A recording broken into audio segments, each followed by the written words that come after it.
If you have ongoing exposure to controlling people, it's a virtual certainty that you're going to experience blurry boundaries, which is why I've created the extensive online course called This Is Me, Establishing Boundaries with the Controllers in Your Life.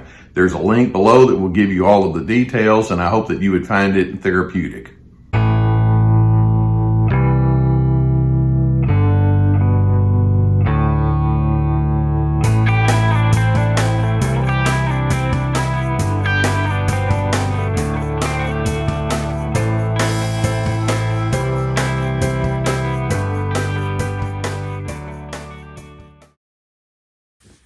As you develop an understanding of the whole pattern of narcissism, it's essential for you to understand that narcissism is more than just a collection of undesirable traits, although definitely it is that. But beyond that, it's a mindset. Narcissism represents its own worldview. These individuals are guided by a poorly concocted set of beliefs that, of course, is very self-serving, and we refer to that as their alternate reality. Let's keep in mind that these individuals are not intellectually honest. They're not open to new or different ideas. They're not insightful. They're not in any kind of growth mode. But in their mind, they think, well, that's because I'm a finished product and you need to appreciate that. But then what's worse is they insist upon you joining them in their alternate reality. And when I say insist, it's more than they want to. No, they want for you to join them. They insist you have to. And of course, what they're saying is, well, I just live based on a whole lot of BS. That's my worldview. And that's why they're so controlling. That's why they're so manipulative. And I want you to realize that there are actually some indicators on the inside of you that imply that you've bought into all of that.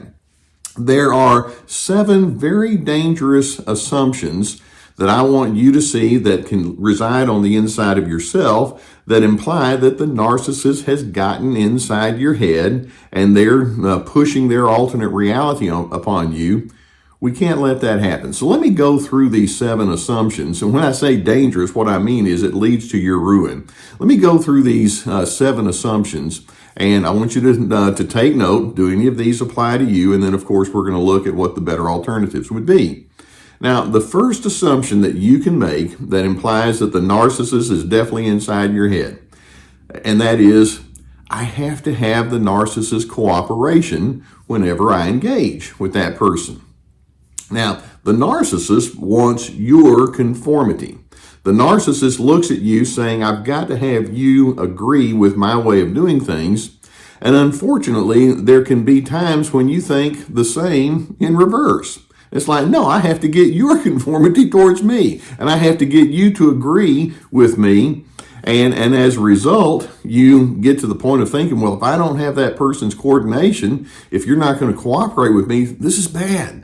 This is really bad, and it implies that you're filtering way too much of your way of being through that person's worldview. Now, a second dangerous assumption that you can make is you can think to yourself, if a narcissist does not understand me, I have to make that person understand. I want you to think, how many times have you found yourself in a very persuasive, coercive form of communication toward the narcissist? You can go into cajoling. You can try to plead your case. It's like, come on, don't you understand this? And you need to see that. No, that's not the case. It needs to be this. And you get so caught up in trying to convince the narcissist that they're wrong, you're right, that they have no right to say whatever it is they're saying. And in doing so, you're in the game, they're in your head, and you're playing right along with whatever makes them feel happy, because what they'll do each time you go into that cajoling, persuasive mindset, they're just going to shoot it down left and right, and it's like, okay, I like playing this game. Now, a third assumption that's dangerous that you can find in yourself is you might decide, I can't cope due to the narcissist's impossible attitudes. There are times when your emotions will give away what your thoughts already are. When your emotions go to the place of collapse, when your emotions are easily determined by your anxiety, your anger, your despair, your sense of depression, the implication there is the narcissist has still gotten inside your head and they're remaining in there. Your emotional well-being is so completely tied to what the narcissist gives that the narcissist is still in charge, like I say, inside their head. And I'm not suggesting that you should never have these emotions, because, I mean, it's normal to feel what you feel. But at the same time, when these emotions keep coming over and over and over in perpetuity, that implies that you're no longer in charge of who you are. That other individual has taken over inside your mind. Now, a fourth dangerous assumption, and this is a big one. Sometimes you can get to the point of assuming this person has ruined my life. I know that's a big one for many people.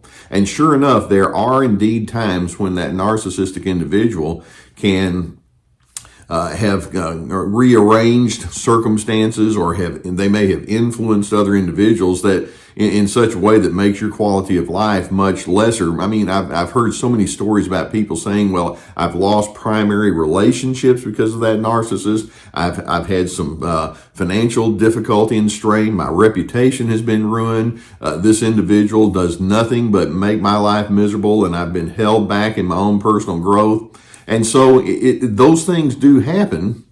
But I want you to think, well, does this mean that everything about you is in fact ruined? And we want to be very careful that we don't get into binary thinking, because these things are indeed bad. All things about my life are bad. That's the binary thinking. That's the way the narcissist wants you to think, and it's a dangerous assumption for you to make. Now, a fifth dangerous assumption, you might think to yourself, well, I must be the problem.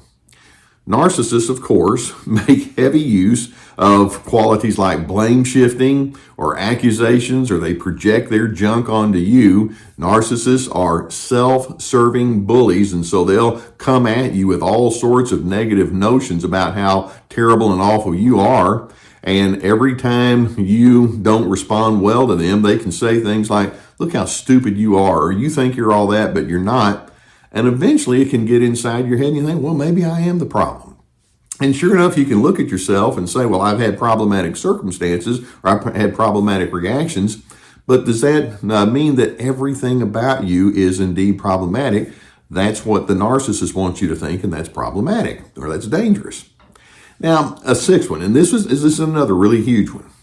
There can be times when you can have the dangerous assumption that says, my dignity has been stripped from me. One of the things that a narcissist wants is for you to believe that you are a nobody. They may point blank say things like, you're a loser, you're pathetic, you're unlikable. And my reaction to that is, wait a minute. Consider the source. Who is that saying those things? And they speak to you in such a way where it's undignified, where they want you to think, yeah, you really are nobody. No, your dignity has not been stripped from you. That person is pronouncing their presumptions upon you, and that's a whole different story. And then a seventh dangerous assumption that you can make is, my past with this narcissistic individual determines my future. In other words, I'm not able to move forward. Now, sure enough, it is true that events that you have had, even currently and in your past, will have an influence. And so we're not going to say that is inconsequential, because it is. But the negativity, or the danger in that is when you decide, or when you presume that your entire life from here forward is defined by a demented person's declarations, then that means that, again, they've gotten inside your head.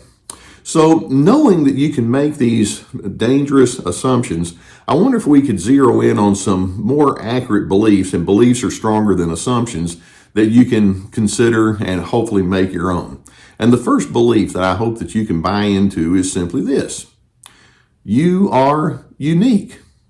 You were never meant to be crammed inside someone else's predetermined mold.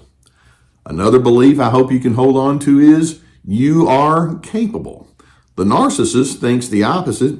Okay, that's what they think. The bottom line is, you do have competence. You do have capability. We're going to lean into that from today forward. Another belief that we can hold on to is you get to choose. Beginning today, you get to decide who you're going to be, and you don't have to filter it through somebody else's declarations. Another belief is the narcissist's rejection of you speaks volumes about who that person is. It's not your problem to have to solve. Another, and this is another very strong belief that I hope you can hold on to, is you can't buy dignity. You can't earn dignity.